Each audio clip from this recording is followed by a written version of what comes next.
1, 2, 3, 4. Well, you got it. Welcome back to Tell Me More, the podcast that knows that our past shapes our future. I'm host Autumn Hume from the city's communications team, and today we're diving into what heritage planning is, why it's important in a city like Kingston, and what role it plays in our future. Kingston is a city rich with history and culture, and as we continue to grow, preserving our heritage becomes increasingly important. We recently did an episode on supporting diverse communities, and part of that support involves recognizing and preserving the historical elements that contribute to our city's unique identity. Today I've got Joel Konrad here, Manager of Heritage Planning for the City of Kingston, and he's here to tell me more about the importance of heritage planning, the challenges we face, and how it influences the future development of Kingston. Welcome, Joel. Thank you.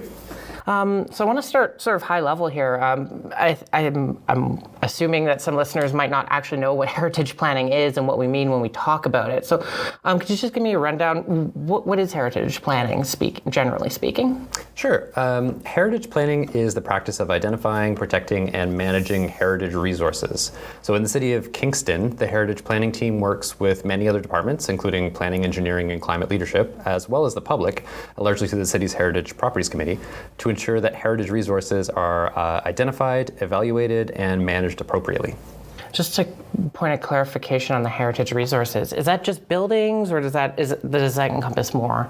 That's a good clarification. Yeah, they can include built heritage resources, but can also include landscapes, such as farmscapes or broader streetscapes. Okay, so kind of a bigger picture phrase as well. So what was it about this field that brought you to it? How did you become a heritage planner? Why? Well, I grew up near like a mid-19th century stone fort in Maine, which is similar to Fort Henry. And I used to spend weekends there as a child, like exploring the passageways and running around. That makes sense. And experiencing these spaces, that are closely related to history, really meant something to me, and set me on a path to completing post-secondary degrees in history. And then from there, I got into heritage conservation and heritage planning. Interesting. So sort of general history interests coming into something a little bit more focused? Yeah, and I also really find a lot of satisfaction in understanding and managing the places that have meaning to a community. Heritage planning allows me to indulge my interest in history while also working in a dynamic environment. So it wasn't like a university environment, which I have worked in the past.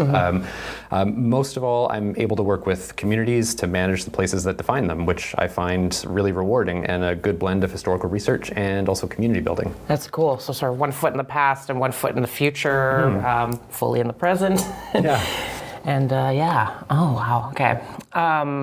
So what makes it unique? What is different from heritage planning versus sort of typical urban planning, city planning? The city's working on its official plan right now, so city planning is kind of top of mind for many people. Where does this fit into that picture, and how does it differentiate? There are several things that differentiate heritage planning from general land use planning. So first, it is the Ontario Heritage Act and not the Planning Act. That's the kind of overarching policy document that guides our discipline. The Ontario Heritage Act defines several elements important to heritage in the province, including the parameters of the Ontario Heritage Trust and how to evaluate and protect properties, how to identify and manage archaeological resources, and guidelines for the protection of provincial heritage properties. The heritage planning team typically engages with just a couple of several sections, section 4, 5, and 6 of the Act, and those cover things such as individual property designations, heritage conservation districts, and archaeological resources. Okay. So 3 key areas there. A second difference between land use planning and heritage planning is the goal of each discipline. So the goal of the Planning Act is to provide a framework for land use planning in the province. But the goal of the Ontario Heritage Act is to provide a framework for heritage identification, conservation and management in the province. So those who work in land use planning, they aim to create good, healthy, livable, and sustainable communities. And those who work in heritage planning strive to complement these goals as well, but with the underlying understanding that maintaining properties of heritage value contributes to good, healthy, livable, and sustainable communities. Right. Okay. So sort of a focused subset with its own distinct set of goals, but that sometimes works in tandem with typical planning practices. And we work with planning on a regular basis. Yeah. You're involved in some of these sort of bigger projects and providing expertise, sort of plans going forward? Absolutely. Okay. How are heritage properties determined and evaluated? So, as we were discussing earlier, heritage properties are identified by the value that they have to a community. The province has provided a values-based system of evaluating properties that include 9 criteria based on 3 broad questions. Does the property have design value, or is there some architectural or design significance? Does the property have historical value, and does it have contextual value? Properties that meet 2 or more of these 9 criteria are eligible for designation under the Ontario Heritage Act. And in addition to these single property designations, a neighborhood, street, or landscape may also be designated, and this is called a heritage conservation district. Right. To evaluate these areas, we use the provincial evaluation criteria I just explained, but we also use community consultation to establish the boundary as well as the heritage value of the area. And the City of Kingston currently has 3 heritage conservation districts, Berryfield, Market Square, and Old Sydenham. Oh, okay. So in that case, then it's not just a building is old, so therefore it qualifies as a heritage building. There has to be something unique or something special about it, representative? Yeah, it has to have some kind of value, and that value is determined not just based upon what the heritage planners feel should be designated, but it's based on provincial criteria that's been set out by the province. Very clear sort of guidelines to operate within. That's handy. So I want to dial back just a little bit on the heritage properties. I forgot to ask, so Kingston is an older city, also growing. How does heritage planning protect that heritage, that built heritage, the broader sort of neighborhood areas as well, while the city works to support this growth? So a primary goal of the heritage planning team is to manage change to heritage resources in the context of housing, commercial, and industrial development. As heritage planners, we're very supportive of the continued use of heritage spaces and places, and our intention is to guide development when it occurs on or adjacent to heritage resources to ensure that the heritage attributes of those properties, or what makes them important to the community, are conserved. So residents and visitors to the City of Kingston value the city in large part because of its unique identity, and that identity rests on its heritage character. And our job in the development process as heritage planners is to help maintain that heritage character while also ensuring that development happens appropriately.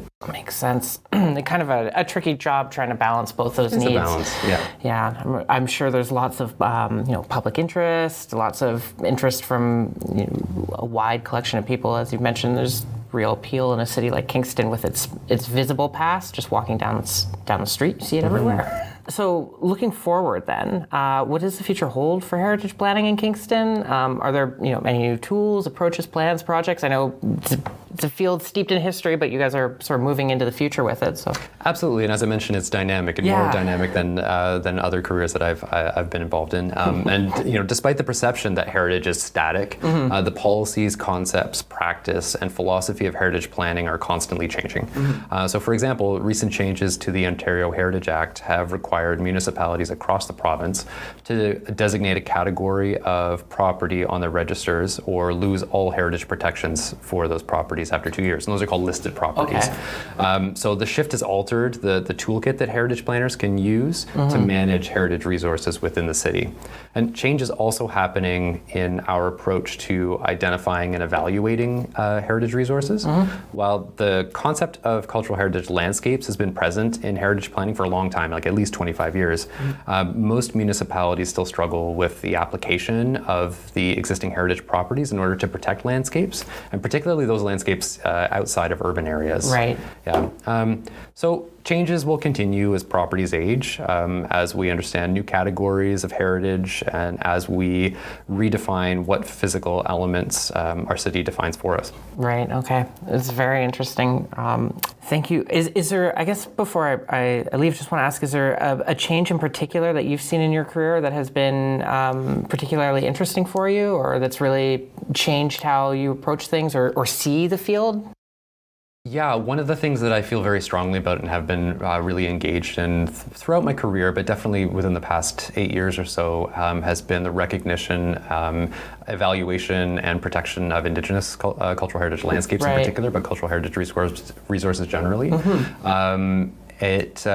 thought has evolved, and we're trying to move away from a process that is geared more towards identification and evaluation and protection of kind of what we would term colonial resources, is something that I think all municipalities as well as the province are struggling with, but really trying to incorporate. So that's a big change, but one that's really important. That's very interesting to hear. Thank you, and thank you for sharing your insights today. It's been fascinating to learn about heritage planning, the crucial role it has in shaping Kingston's future. To wrap up, I encourage folks to explore more about Kingston's rich heritage by checking out our previous episodes.